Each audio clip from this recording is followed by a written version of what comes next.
Hello, it's me. Hello, it's Hello. me. Don't even know where to begin with this video today. It's -6. My lips are all chipped and scraped and cracking, and but yeah, today's video is about the Dyna plug. Now, obviously, me stood here holding this up looks like a product endorsement. It's not. I bought this myself, and it is just something that I need to show you. My last video was a tyre repair kit, and I've bought a few since to see which one is the best, and honestly this blows all of them completely out the water. It's the best made, it does the best job, and it does the job. In less than 30 seconds you can have your tyre repaired and be back out on the road, and you can use that tyre until it's worn out at whatever speed you want to ride. That's how good this is. Now, whoever invented this deserves a bit of a medal because it is truly fantastic. Now, before I get into unboxing and showing you, I'm going to do a section through showing you exactly what this tyre repair kit does inside and out. But before I get into that, because I've been away from YouTube for 10 months, I feel like I owe people an explanation as to what I've been doing and why I haven't been about. But if you want to get straight onto this part of the video, click on these minutes here and that'll get you straight to it. But I'm just going to waffle for a couple of minutes just to explain exactly what I've been at. In the UK, we have £3 million worth of motorcycles stolen each month. That's 15,000 a year just in London alone. And I think you'll agree that kind of pisses you off that these little scumbags are just getting hold of these bikes and just using them to spray acid in people's faces, sexual assaults, armed robberies, jewellery robberies. I just sat there and, you know, things like that piss me off, and I was waking up at night quite annoyed. So I decided to spend the last few months designing a product that protects a motorcycle against those mini angle grinders. Now, I can honestly say to you, there is not a product out there on the market that protects motorcycles against those battery operated cutters. How long do you think this is gonna take, Link? 3 minutes. 3 minutes? I'm gonna say less than 30 seconds.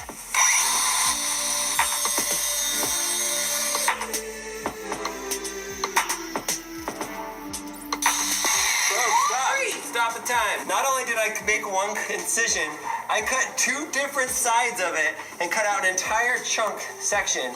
Well, what I've been doing is I've been designing one that does just that. I've posted my designs off. I'm gonna go for a patent, so I will be revealing that on my YouTube channel soon. My dream is to get that right across London, working for people and protect it. Some people don't have garages, they don't have lockups. We need something that attaches to a motorcycle that protects the bikes.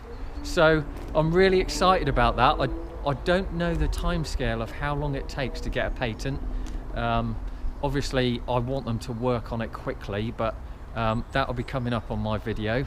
And just another thing, I spent the whole of Christmas sitting there thinking, what direction, you know, like everybody does, where do I want my channel going? What direction do I want to go in? And I've decided to do a build. Now, I can't tell you exactly what type of vehicle I'm going to build, but what I can tell you is I'm currently bidding on eBay for the type of vehicle. Now, I'm a carpenter. I work with wood. I don't work with metal. I don't work on cars. Not since I was a little lad have I worked on vehicles. But you know the amazing thing about YouTube, when you're doing a build, people send you messages as to what part they think you should get. They give you lots of advice, and it's proving a hell of an asset for people doing builds. And as I've always dreamt about, I don't know if you remember a previous video, I talked about putting a 1000cc R1 or a Fireblade engine in a go-kart. Well, the thing with a go-kart is you can't use it on the main road, so that kind of went on the wayside. I've now come up with a vehicle that I want to make it the fastest in the world. Now, like I say, have I got the skills? I'm used to building stuff like that and like that. I'm a carpenter. I can build houses on my own. So I'm used to designing and creating, and I love problem solving, and I love building stuff. So it kind of suited me, it suits my channel, and I just want to say, when I finally get this vehicle purchased, I'm going to take you in the man cave and I'm going to show you exactly what it is. So if you want to see that and you want to see how I get on with my patent, my lock, please subscribe, click on the notification bell. I think I've waffled on a bit too much now. We better get inside, unbox this and show you exactly how it works. Right, I thought I'd start this little part of the video by just doing an unboxing for you. Just one thing to say, like I've maybe said on this video already, I bought this myself. I'm not promoting Dynaplug or anything like that. I've got no connections with the company whatsoever. This is just my thoughts on something that I believe is truly brilliant. If you're traveling across the world on a motorbike, or even just popping down the shop in your car, if you've got one of these with you and you come across a screw in your tyre or a nail, this thing is so fast and efficient, it's incredible. Let's move this and start by doing the unboxing. So this is basically it. Tiny little box, one set of instructions, the Dynaplug itself, a line of spare plugs. There's already some plugs inside the body of this device, and then a little pipe cleaner for cleaning out the little tube that these slide into. First impressions are, this thing is just made with sheer quality. It's been turned out of a solid lump of aluminium, and when you unscrew it to go to the tools, it's even got a little O-ring rubber seal to keep your tools all nice and clean. That, and it comes out that way, that is just quality. Inside you get this little air plug, so that when you take your screw out, you plug the air as quickly as possible. What you do with this kit is you do the repair when the tyre is full of air.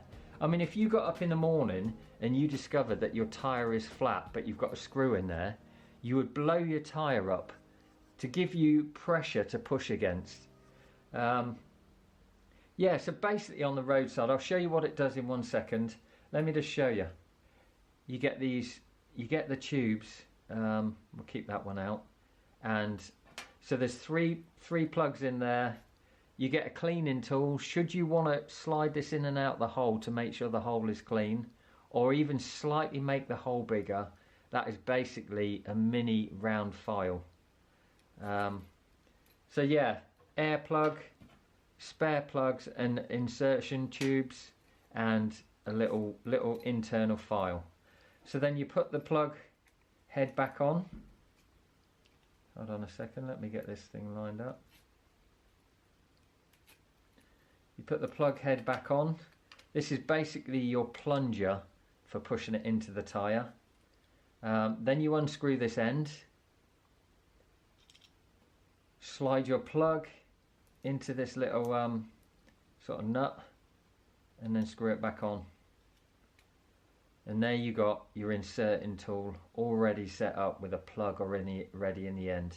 You've got this little pipe cleaner to clean the tube out. Once you've done one, you can clean the tube out and make sure it slides in properly.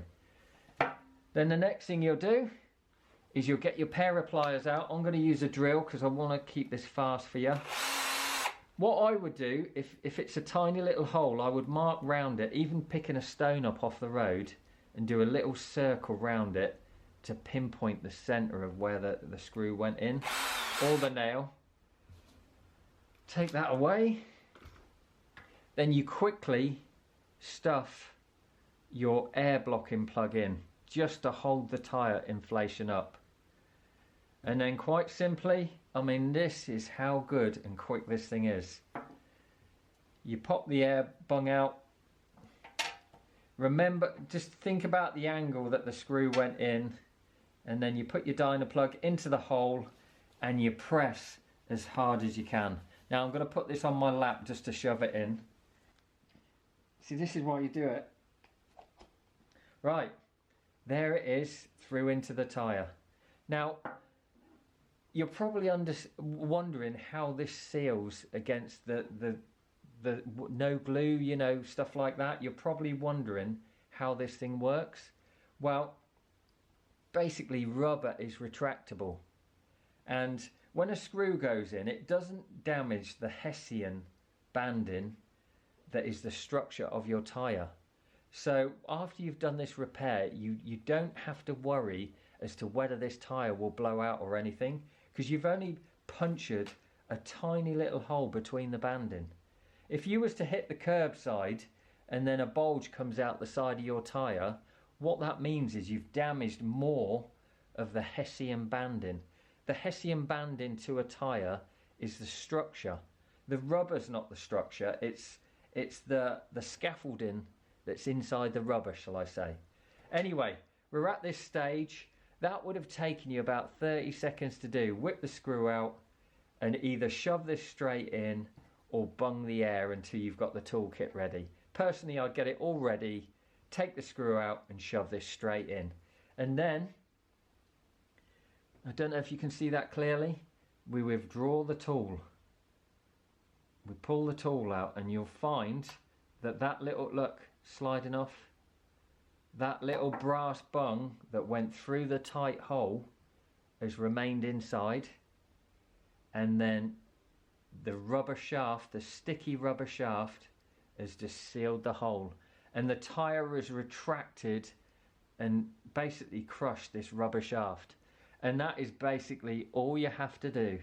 You then get a little knife and cut the thing off, and you are ready to ride in total confidence. Now I think you'll agree that is way better than the other tyre repair kits, the Gear Gremlins and anything else you get out there. That just fills me full of confidence. So if you liked this video today, please subscribe, give me a thumbs up, please click on the notification bell. I promise you I'll not let you down with videos this year, and I hope you enjoyed this vid today, and I hope it was of some use for you. I'm going to take that wherever I go now. Anyway, thank you so much.